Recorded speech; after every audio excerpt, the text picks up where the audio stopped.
exciting times right now to be a Mariners fan. Let's check in now with Adam Claibon for the forecast. Yeah, so we're going to go over that forecast for the Yanks and M's coming up here soon. We did want to get right into the storms, though, and where they are right now. You can see those mainly now beginning to move north of the Olympic Peninsula. A lot of them, too, over the water right now, over the Pacific Ocean, but we do have one particular wave that's heading up into the San Juan Islands. First, let's talk about this wave just off the Olympic Peninsula. Nia Bay, just seeing some of those moving north and east of you there, and in Forks and Quileutes.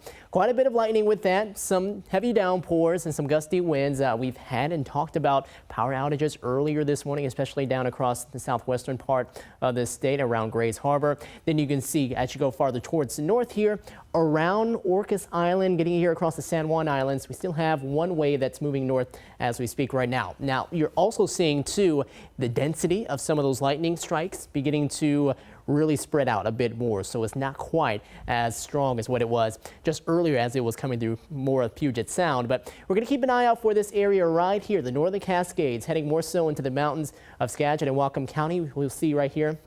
There is a little small cell that's now beginning to develop right north of Lake Kavanaugh. That will be the general theme and the trend as we go on into the afternoon, and we'll see what happens up this way. Probably most of it, though, will be on the eastern side of the Cascades.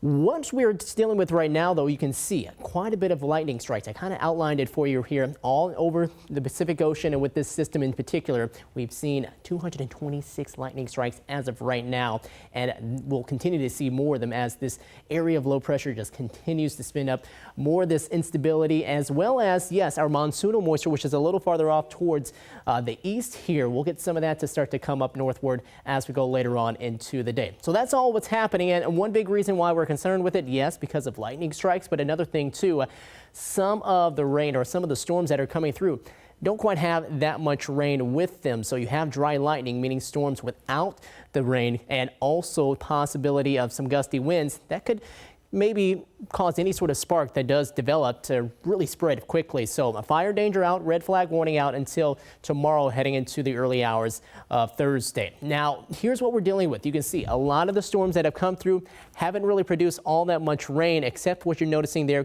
getting closer to Quileute, around 1/4 of an inch, and then around 1/10 of an inch in Oak Harbor.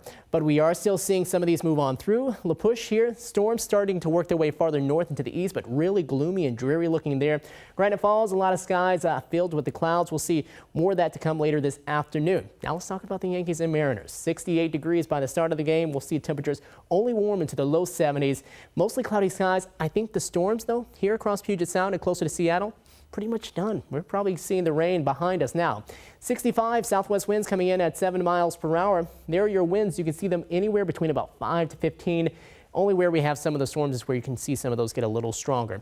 Temps in the mid-60s in Bremerton, 64, 61 in Forks, right now sitting at 60 in Friday Harbor. Storms moving off the coast there. Keep an eye out, though, as we go deeper into the afternoon for that second wave. Now, most of that probably is going to be on the eastern side of the Cascades and more across the eastern part of the state. Over this way, I don't think we see much more action. Plus, we'll start to see more clearing on the way for the rest of today.